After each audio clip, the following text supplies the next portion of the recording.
साथियों, मुद्दे तैर रहे हैं चारों तरफ, लेकिन एक बहुत सेंसिटिव मुद्दा जो भारत की इतनी बड़ी आबादी में एक बड़ा इंपैक्ट डालने वाला मुद्दा है, बड़ा सोचने वाला मुद्दा है, बड़ा विचारणीय मुद्दा है।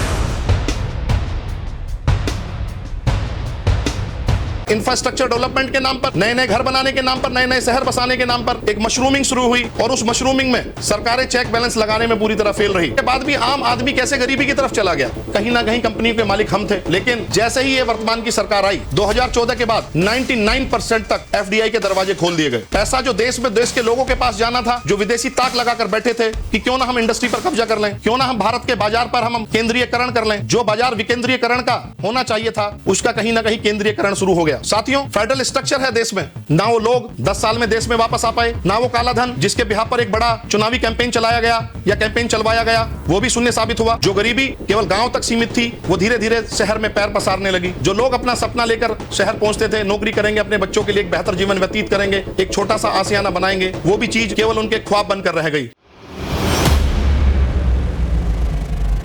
सभी सम्मानित साथियों को नमस्ते। एक बार फिर मैं आप सबका स्वागत करता हूं आपके अपने YouTube channel fact with Sudhir में। साथियों, मुद्दे तैर रहे हैं चारों तरफ, लेकिन एक बहुत सेंसिटिव मुद्दा जो भारत की इतनी बड़ी आबादी में एक बड़ा इंपैक्ट डालने वाला मुद्दा है, बड़ा सोचने वाला मुद्दा है, बड़ा विचारणीय मुद्दा है। जैसा कि आपको विदित है कि अभी 4 दिन पहले केंद्रीय सड़क और परिवहन मंत्री श्री नितिन गडकरी जी ने एक बयान दिया। उन्होंने बताया कि कहीं ना कहीं देश का पूरा जो कैपिटल है कुछ खास लोगों तक वो सिमट रहा है। और अगर एक एजेंसी के हम सर्वे की बात करें तो सर्वे बताता है कि देश का 50% जो कैपिटल है वो केवल 1% लोगों के हाथ में चला गया। सुनने में बड़ा आसान लगता है, कहने के लिए एक बड़ी स्टेटमेंट है, लेकिन अगर इस स्टेटमेंट के हम इंप्लीकेशन देखें कि ऐसा क्यों हुआ, क्या ये इंप्लीकेशन एक दिन में आया या धीरे धीरे 1947 में आजादी के बाद जो भारत की परिकल्पना रही, संविधान जो समानता के आधार पर बाबा साहब अंबेडकर और संविधान सभा ने सोचकर बनाया कि कहीं ना कहीं आजादी से पहले के वो मुद्दे जिसमें अंधविश्वास, अशिक्षा, असमानता, जातिगत भेदभाव, अस्पृश्यता, छुआछूत जिसको बोल सकते हैं आप, ये ऐसे मुद्दे थे। कहीं ना कहीं संविधान सभा जब अपना संविधान देश में बना रही थी तो उनके सामने ये चैलेंजिंग पॉइंट थे कि कैसे एक संविधान का निर्माण किया जाए जिसमें आम जन,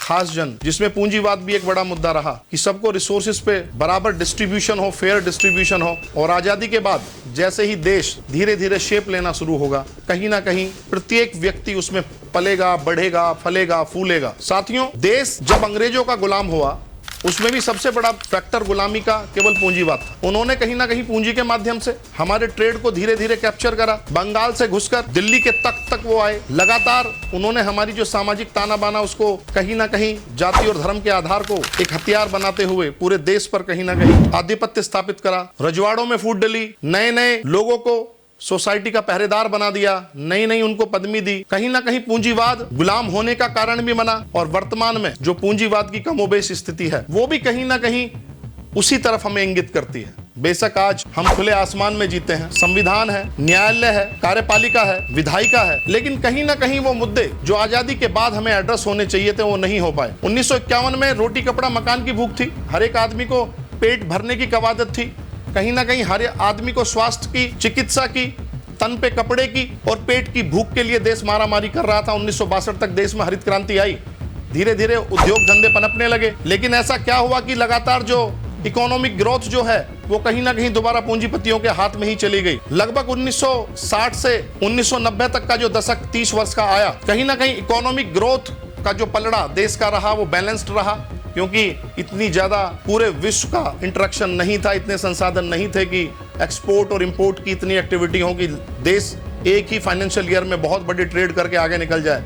और कमें वो स्थिति केवल भारत की ही नहीं, पूरे दक्षिण एशिया की बात करें या अमेरिका की बात करें या चाइना की बात करें तो हर एक देश जो हमारे आसपास के पड़ोसी देश थे अपनी ही ग्रोथ में लगे रहे। कोई भी आदमी कभी ग्लोबल ग्रोथ की बात नहीं करता था। 1992 में देश का आर्थिक बाजार खुला। आर्थिक बाजार को पीवी नरसिंहा राव जी जब हमारे प्रधानमंत्री थे और भूतपूर्व प्रधानमंत्री और तब के वर्तमान के हमारे वित्त मंत्री स्वर्गीय डॉक्टर मनमोहन सिंह ने अपनी एक कमान संभाली, इकोनॉमी में खुलापन आया, एफडीआई को अट्रैक्ट करा गया। एफडीआई के अट्रैक्शन के बाद देश में धीरे धीरे फॉरेक्स आया, फॉरेक्स रिजर्व बढ़ने के बाद देश एक औद्योगिक व्यवस्था की तरफ चल निकला। लेकिन जैसे जैसे औद्योगिक व्यवस्थाओं की तरफ देश चला, देश में उद्योग की एक नई पारी शुरू हुई। जो चेक बैलेंस लगने चाहिए थे वो नहीं लग पाए। वहां पे 49% के लिए एफडीआई हमारे देश में ओपन हुई।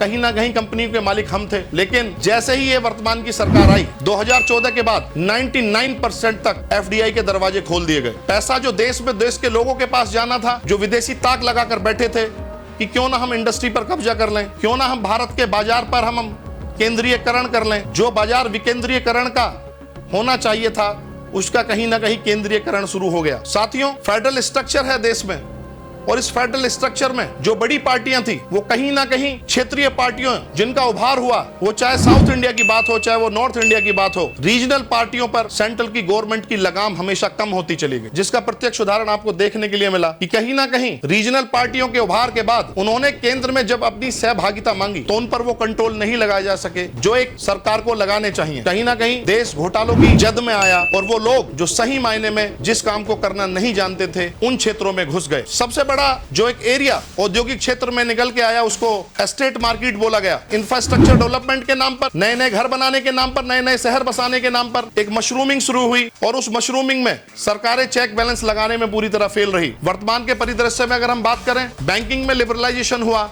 लगातार लोन बांटे गए, बिना चेक बैलेंस के लोन बांटे गए, बिना सिक्योरिटी के लोन बांटे गए। लेकिन इतना लिबरल होने के बाद भी आम आदमी कैसे गरीबी की तरफ चला गया उसका एक प्रत्यक्ष उदाहरण मैं देता हूं। दिल्ली एनसीआर की बात करें तो लगभग 5 लाख फ्लैट जो पिछले 15 साल में, उसमें नोएडा की बात करें, ग्रेटर नोएडा की बात करें, यमुना की बात करें, द्वारिका की बात करें, ट्राई सिटी की बात करें, ट्राइडेंट सिटी जो हमारी पानीपत सोनीपत के आसपास बनी उसकी बात करें, जो इंटीरियर में प्रोजेक्ट है उनकी बात करें, फरीदाबाद में नया ग्रेटर फरीदाबाद या उसके आसपास का क्षेत्र है हम उनकी बात करें। कंपनियों ने पैसे लिए, फाइनेंशियल इंस्टीट्यूशन से लोन उठाए, साथ साथ सब्ज बाग दिखाकर जो लोग शहर में 2 पैसा कमाने के लिए आए थे, अपनी नौकरी कर रहे थे, डिफरेंट कॉर्पोरेट्स में काम कर रहे थे, उन्होंने कहीं ना कहीं उनको खरीदा। लेकिन उनका रिजल्ट क्या निकला? एक तरफ तो कहीं ना कहीं वो बैंकों की ईएमआई दे रहे हैं, घर जो आज तक उनका फिजिकल पोजीशन नहीं हुआ। नई सरकार आई, नई व्यवस्थाएं आई। 2014 में लोगों ने जब इन सारी व्यवस्थाओं को देखा तो उन्होंने सोचा कि कहीं ना कहीं जो वर्तमान की सरकारें हैं वो अब इन व्यवस्थाओं को नहीं संभाल पाएंगी। एक नया चेंज आया, नई सरकार बनी, लेकिन उस नई सरकार के बनते ही नोटबंदी हुई और नोटबंदी के बाद जो इस मार्केट में भूचाल आया वो आज 2025 तक भी नहीं रुका। अपेक्षाएं ये थी कि 3 साल के अंदर जितने भी ये फ्लैट अंडर कंस्ट्रक्शन है इनका कहीं ना कहीं पोजीशन होगा। उस भूचाल को रोकने के लिए लाख कोशिशें की गई, हमेशा वाइड होता रहा, वो गैप वाइड रहा। कहीं ना कहीं लोगों के मन में अब एक बात घर कर चुकी है या उन्हें मजबूर कर दिया गया है कि अब इन व्यवस्थाओं में कोई परिवर्तन नहीं हो सकता। जो गरीबी केवल गांव तक सीमित थी वो धीरे धीरे शहर में पैर पसारने लगी। जो लोग अपना सपना लेकर शहर पहुंचते थे, नौकरी करेंगे, अपने बच्चों के लिए एक बेहतर जीवन व्यतीत करेंगे, एक छोटा सा आशियाना बनाएंगे, वो भी चीज केवल उनके ख्वाब बनकर रह गई। कहीं ना कहीं बहुत सारे लोग, बहुत सारी संस्थाएं बैंकों का पैसा लेकर उड़ गई, उन पर कोई चेक बैलेंस नहीं लगा, ना वो लोग 10 साल में देश में वापस आ पाए, ना वो काला धन जिसके बिहार पर एक बड़ा चुनावी कैंपेन चलाया गया या कैंपेन चलवाया गया वो भी शून्य साबित हुआ। अभी लगभग 10 दिन पहले एक रिपोर्ट आई थी कि स्विस बैंक में जो हमारा काला धन था वो लगभग 10 साल में 3 गुना बढ़ गया। शहर में रहने वाले व्यक्ति गरीबी की तरफ चले गए और आज कमोबेश स्थिति ऐसी है कि शहर में घर खरीदना अब एक स्वप्न बन गया है। वर्तमान परिस्थितियों में आप दिल्ली एनसीआर रीजन में कोई भी ऐसा नया प्रोजेक्ट नहीं है जहां आपके लिए मिडिल क्लास के लिए कंस्ट्रक्शन हो रही हो, जहां कोई व्यक्ति यह सोच भी सके कि मैं अपने लिए कोई आशियाना खरीद लूं, जहां लोग 70 लाख 80 लाख रुपए 1 करोड़ या 1.5 करोड़ के बजट में घर ढूंढते थे। आज जितने भी बिल्डर दिल्ली एनसीआर के आसपास आ रहे हैं सब 5 करोड़ से ऊपर की बात करते हैं। कहीं ना कहीं जिन फ्लैटों के प्राइस 2500 से 3000 रुपए पर स्क्वायर फीट हुआ करते थे आज कहीं ना कहीं वो 25,000 से 30,000 रुपए पर स्क्वायर फीट पर आ गए। देखते ही देखते ये शहर कैसे महंगे हो गए, किसने महंगे कर दिए, और वो जो मिडिल क्लास की इनकम जिसको कहते थे जो हमारी इकोनॉमी की रीढ़ मानी जाती थी, कब वो गरीबी में कन्वर्ट हो गए लोगों को पता ही नहीं चला। लेकिन लोग आज भी उस नजरिए पे बात नहीं करते, उन मुद्दों को डिस्कस नहीं करते कि आखिर शहरों में वो लोग जिनकी सैलरी कम है या मिडिल से थोड़ा ऊपर है उनके लिए यहाँ क्या बचा है। कोई भी सरकार अब MIG, LIG, सुपर MIG इस तरह की स्कीमों के लिए, इस तरह के अपार्टमेंट्स के लिए कोई बात ही नहीं करता। और साथ ही साथ बिल्डर जिनको बोला जाता है कि ये बैंकरप्ट हो चुके हैं, अगर ये बिल्डर बैंकरप्ट हो चुके हैं तो इन बिल्डरों को जो सब लेटिंग का अधिकार है वो क्यों दिया गया? क्या पिछले 10 साल में अगर बिल्डर बैंकरप्ट हो गए थे, वो लोगों को फिजिकल पोजीशन उनके फ्लैट के, जमीन के, मकान के नहीं दे पा रहे थे, तो क्या किसी सरकार ने यह सोचा कि इनके सारे एसेट्स को सील कर दिया जाए? मैं एक ताजा उदाहरण जो मेरे बिल्कुल पड़ोस का उदाहरण है, मैं जेपी का देना चाहूंगा, जिसमें आज 30,000 फ्लैट इन्वेस्टर केवल अपने फ्लैट के लिए इंतजार कर रहा है कि कब मेरा आशियाना मिलेगा। लेकिन पिछले 10 साल में अगर जेपी के अंदर सब लेटिंग के बाद मैं कंस्ट्रक्शन की बात करूं, DPS 132 बन गया, प्री मैथ्यूसिस स्कूल को काट कर उन्होंने जमीन दे दी, जेपी हॉस्पिटल बना दिया, जेपी हॉस्पिटल को अब मैक्स में कन्वर्ट करा दिया, ओमैक्स मैक्स स्टेट आ गया, पारस 135 आ गया, कल्पतरू बिल्डर उसके अंदर कंस्ट्रक्शन का काम कर रहा है, एसवीडी प्लाजा बनकर बिक गया। 5 नए प्रोजेक्ट जो लगातार हाईवे की बेल्ट पर चल रहे हैं, ओमैक्स मैक्स स्टेट जो लगभग 30,000 पर स्क्वायर फीट से अपने फ्लैट बेच रहा है, एलएनटी जो उसके अंदर कंस्ट्रक्शन कर रहा है, साइबरथम जो उसके अंदर टावर बना रहा है, 3-4 बड़े स्कूल, प्री मैथ्मेटिक्स का बड़ा स्कूल उसके अंदर काम कर रहा है। मैं सिर्फ आपको एक उदाहरण दे रहा हूं कि जो बिल्डर 30,000 लोगों को उनके घर का, उनकी छत का आशियाना नहीं दे पा रहा, कैसे वो लगातार 10 साल से किसकी सह पर नोट बटोर रहा है और कहां तक उनको भेज रहा है और कौन कौन इसमें शामिल है। पूंजीवाद का ये दंभ लगातार देश में चला। सरकारों ने कौन से ऐसे मेजर लिए जो इस पूंजीवाद से पार पाई जा सके, और जितने भी हमारे बैड डेट्स थे, जो एसेट्स जो हमारे बैड डेट्स में कन्वर्ट हुए, उनको किस तरीके से उनके रिकवरी के प्लान हो। साथियों, इसी के लिए अभी 2 साल पहले एक संस्था ने जन्म लिया जिसको NARCL बोला गया, national asset reconstruction company limited. इस कंपनी ने अपना 2 लाख करोड़ रुपए के एसेट्स सरकार से खरीदे और उनको खरीदने का केवल बेस प्राइस 30 से और 32% रहा, यानी 1 लाख करोड़ रुपए के जो बैड डेट्स थे, इन्होंने उनको 30,000 करोड़ रुपए सरकार को देकर वो खरीद लिए। मैं कहना चाहता हूं कि आखिर